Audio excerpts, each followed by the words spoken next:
À Montréal, au Canada, la CIA va se servir d'un psychiatre de renommée mondiale pour monter une véritable usine à cobayes au sein de l'Allen Memorial, le département psychiatrique de l'université McGill.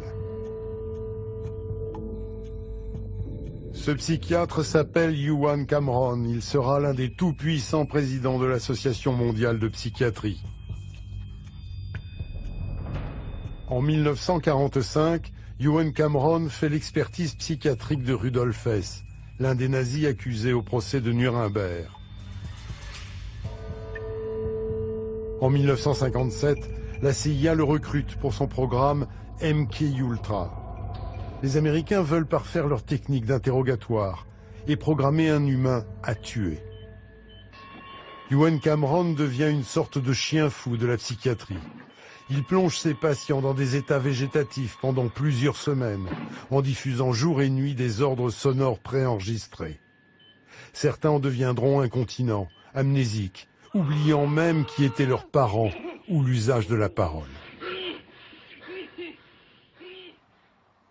L'hôpital du Vermont où Karen Wetmore a été internée travaillait sur le même programme. Entre les mains des médecins de la CIA, elle a été une poupée de chiffon. Ils ont utilisé des drogues comme le LSD, les électrochocs et aussi des électrochocs chimiques comme le métrazole qu'on m'a administré en 1971. Je l'ai découvert plus tard dans mon dossier médical.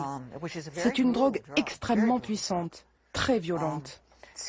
La CIA elle-même disait que c'était une drogue insoutenable, physiquement et psychologiquement insoutenable. J'ai d'ailleurs retrouvé un document de la CIA qui dit qu'elle était utilisée par les soviétiques sur les prisonniers de guerre et que ceux-ci étaient prêts à dire ou à faire n'importe quoi pour éviter une seconde dose. Quelle drogue formidable, non ?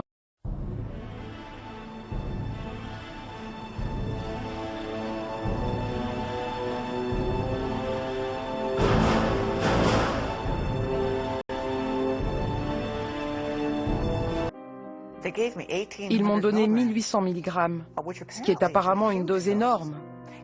Et cette nuit-là, je me suis plainte d'entendre des voix d'hommes dans ma tête qui me tourmentaient et m'obsédaient. Et j'ai tenté de m'immoler par le feu.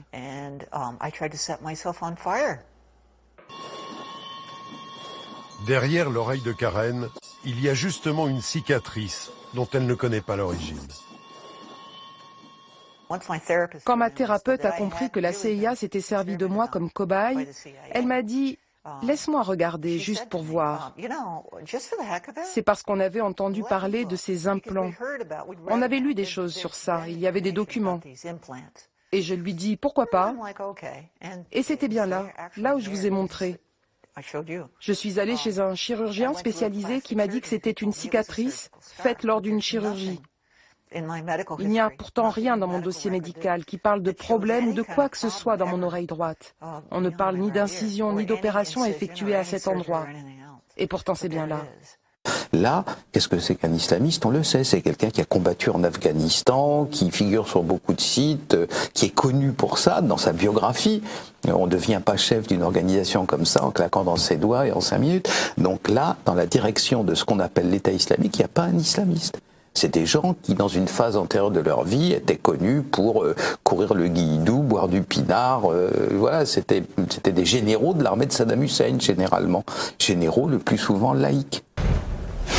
Well, let's now talk to political journalist and author Gerard O'Coleman, who joins us from Paris this evening. Thanks very much for joining us again on RT International. You're in the French capital. What's the mood and atmosphere in the city right now? We're being told that there's a state of war and a state of emergency. We've had this before. We had this in January, and for several weeks we had non-stop sirens and non-stop chatter on the radio about the threat from radical Islam and terrorist groups and so on. And so we're having a kind of a replay of that, but it has been, I think, accentuated, and we're going to have an intensification of the media campaign, which is essentially a propaganda campaign to make people in France fear Muslims. We need to be clear about the origin of the war on terror. The war on terror is, I quote, orchestrated from abroad. These are the words François Hollande used to describe this terrorist attack. Well, the attacks that have been continuing to destroy Syria, to massacre its population, have also been orchestrated from abroad. They were orchestrated by NATO, and they've been carrying these attacks out against the civilian population of Syria for 4 years now. And this is a terrorist campaign that is also orchestrated from abroad. And people in Europe need to understand that there is a war that is becoming global, that is being waged against civilian populations in particular. It is a form of neo-imperialism and neo-colonialism which aims to divide and conquer European and Middle Eastern and African and the world's population for that matter, and to make them submit to a global order that does not serve the interests of most of the people on this planet, but that does serve the interests of a very few ruling elite, a very small, tiny, and particularly tyrannical ruling elite. There is no war on terror. There is a war that is being waged using proxy groups, terrorist proxy groups, and they are being used against nation states who are resisting US and Israeli hegemony, and they are also being used as a means of disciplining the workforces in Europe. In a period of mass unemployment and austerity, you now have terrorist attacks being committed by terrorists funded, armed and trained by Western intelligence agencies. There is no such thing as ISIS. ISIS is a creation of the United States. We know that from official sources of the US military themselves. Declassified documents from the Defense Intelligence Agency have confirmed that. Les services secrets américains montent l'opération Paperclip. Près de 1500 scientifiques allemands et parmi eux des criminels de guerre sont exfiltrés vers l'Amérique. C'était un jeu de dupes, de propagande dans lequel les Américains se sont lancés. C'était presque un procès pour la forme. On traînait les nazis en justice, mais en même temps, derrière le rideau, on faisait nous-mêmes des choses atroces. On prenait des gens dans les prisons, des miséreux, des gens qu'on appelait alors des demeurés ou qu'on enfermait dans les hôpitaux, par exemple. Et si vous vous trouviez dans l'une de ces fameuses institutions, que vous étiez pauvre ou une femme seule ou que vous aviez une forme de déficience mentale, il y avait pas mal de chances pour que vous soyez embrigadé dans une forme ou une autre de protocole médical, que ce soit pour le compte du gouvernement ou pas, et où on faisait ce qu'on voulait de vous. De l'autre côté, il y a la CIA. Celle-ci est surtout intéressée par la manipulation mentale. Son objectif, créer un sérum de vérité infaillible, effacer la mémoire, robotiser des humains et les programmer pour tuer. Car en 1948, un chercheur des laboratoires Sandoz, Albert Hofmann, découvre une molécule qui met en ébullition les services secrets. Le diéthylamide de l'acide lysergique, ou LSD. C'est un dérivé de l'ergot de seigle, ce même parasite qu'on a longtemps tenu pour responsable du drame de Pont-Saint-Esprit. On pense alors que les effets hallucinatoires de cette drogue sont la clé de la manipulation mentale. Dans sa hâte à faire disparaître les preuves, la CIA oublie 20 000 documents. C'est une goutte d'eau au regard de tout ce qui a été détruit, mais il révèle qu'elle a financé 149 programmes impliquant 80 institutions, souvent les plus vénérables. Appelés à se justifier, les responsables de la CIA, comme le docteur Lashbrook, mentent et minorent les faits. On avait entendu dire, ou on estimait que de grandes choses pouvaient être réalisées grâce à l'hypnose. Dans l'un de nos projets, on avait un hypnotiste qui faisait des expériences pour tenter de voir quelles étaient les limites de l'hypnose. Était-il possible sous hypnose de faire réaliser des choses à quelqu'un qui ne voudrait pas les faire? L'enquête se succède et recueille la parole de témoins de plus en plus nombreux, comme cette femme, Chris de Nicolas. Son père l'a mise entre les mains d'un médecin de la CIA réputé, le docteur Green, alors qu'elle avait 12 ans. Son but était de me manipuler et faire de moi un tueur professionnel. Le docteur Green avait mis des électrodes sur mon corps et aussi sur ma tête. Il utilisait une sorte de projecteur et répétait en boucle des ordres multiples pour les imprimer dans mon cerveau, tandis qu'une lampe rouge clignotait au-dessus de moi. Entre chaque séance, il utilisait des électrochocs et m'ordonnait de me laisser aller de plus en plus. Chaque ordre devait s'imprégner de plus en plus profondément dans mon cerveau et je devais faire ce qu'il m'ordonnait. Dr Green voulut par la suite que je tue une poupée qui avait les traits d'un vrai enfant. Puis, c'est le tour de Claudia Mullen, enrôlée à l'âge de 7 ans. Je suis devenue un pion aux mains du gouvernement. Le but était de me soumettre et de créer l'espion idéal à l'aide de produits chimiques, d'irradiation, de drogue, de l'hypnose, de chocs électriques, de plongée dans des tubes remplis d'eau, de privation de sommeil, de lavage de cerveau, d'abus verbaux, physiques, émotionnels et sexuels. J'ai été exploitée pendant près de 30 ans de ma vie et la seule explication qu'on m'a donnée est que la fin justifie les moyens et que je servais ma patrie dans ses efforts valeureux pour lutter contre le communisme. Les rapports d'enquête qui résultent de ces témoignages terrifiants vont révéler une certitude.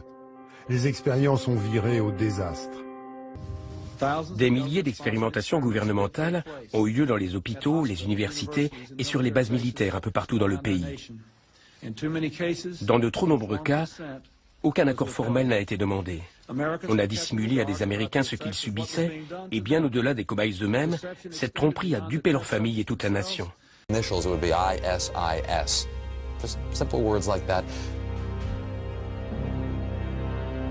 Before when I was on here with you, we talked about MK Ultra mind control, and I said, I may not have said it on your show, but in a subsequent speech I did say, what MK Ultra mind control does is train people never to blame the guilty.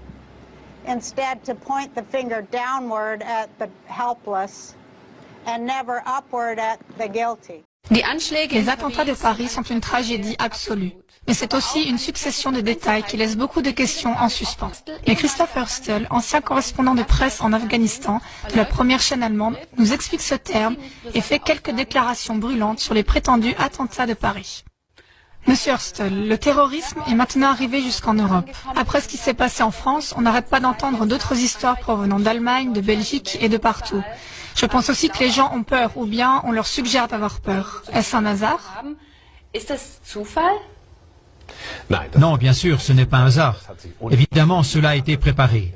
Aussi, ce qui nous est rapporté par les médias de masse et qui n'est pas fidèle à la vérité, ça non plus, ce n'est pas un hasard.